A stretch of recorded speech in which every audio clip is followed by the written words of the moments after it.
مساء الفل عليكم. النهارده بقى يوم الاجازه. يوم الاجازه ده في الغربه بيبقى يوم التفكير العالمي. فكنت عمال افكر كده في حاجات، يعني كنت عمال افكر في نفسي زمان، يعني لما كنت مندفع وعندي اللي هو طيش الشباب مثلا. مش بقول لك ان انا كبرت وعجزت، لا، بس يعني بقارن نفسي مثلا لما كان عندي 16 سنه ولا 15 سنه. فالفيديو ده عايز اوجهه للشباب، اللي هي الشباب الصغيره، اللي هي بقى من الاعداديه وطالع يعني. استخدم طيش الشباب او التهور، الناس اللي هم بيقولك عليه انت لسه في طيش شباب ولسه في تهور، استخدمه في حاجه كويسه. يعني اي حاجه تفكر فيها او اي حاجه عايز تعملها وانت خايف تعملها لا اعملها. لان مهما كان في السن ده هيبقى حجم خسارتك قليله. ايا كان بقى، مش بتكلم عن خساره ماديه بس، سواء خساره ماديه معنويه. ما هي مرحلة دي الشباب بقى، فكلها كده كده بايظة، وانت كده كده بتعمل غلطات. بس ممكن التيش الشباب ده تعمل حاجة انت نفسك مثلا تعملها او خايف تعملها، ممكن حاجة واحدة ربنا يكرمك فيها وتبقى مثلا مصدر رزق ليك، وربنا يكرمك ويفتح عليك ويوسعها عليك يعني. دي حاجة من الحاجات اللي انا كنت بحاول اعملها من وانا صغير. بس دلوقتي لما باجي افكر اعمل حاجة بقعد افكر 1000 مرة.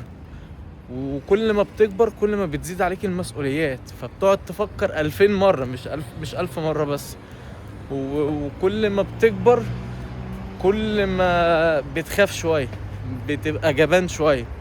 مش بتبقى جبان مع الناس بس، حرفيا بيبقى قلبك ما يجيبكش اللي انت تجيب، اللي انت تعمل ريسك زي الاول. زي ما انت كنت زي ما انت كنت وانت صغير وعندك طيش الشباب والاندفاع والحماس و كل ده بيقل عندك تدريجيا.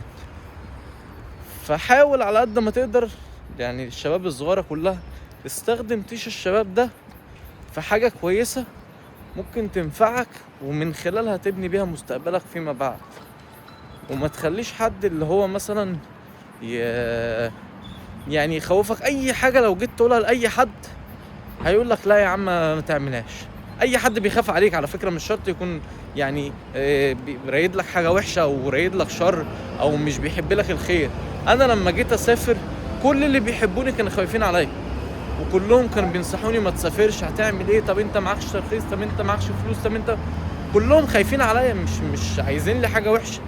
بس انا لو كنت سمعت كلامهم كنت زماني دلوقتي اتاخرت كتير قوي في اللي انا بحاول اعمله يعني. فاستخدم فترة الشباب دي الفترة اللي ربنا بيديك فيها الصحة والرزق وكل حاجة.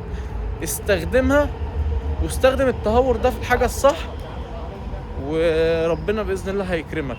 بس ما تستخدمهاش، يعني ما تستخدمش طاقتك دي في حاجة غلط. وخد الريسك، ما تخافش من الريسك، لأن اللي بياخد الريسك بيبقى ساعتها عندك، أو يعني لما بتاخد ريسك بيبقى ساعتها عندك فرصة اللي هي 50-50. انما انت لو ما اتحركتش من اساسا هيبقى عندك الاحتمالية تبقى 0.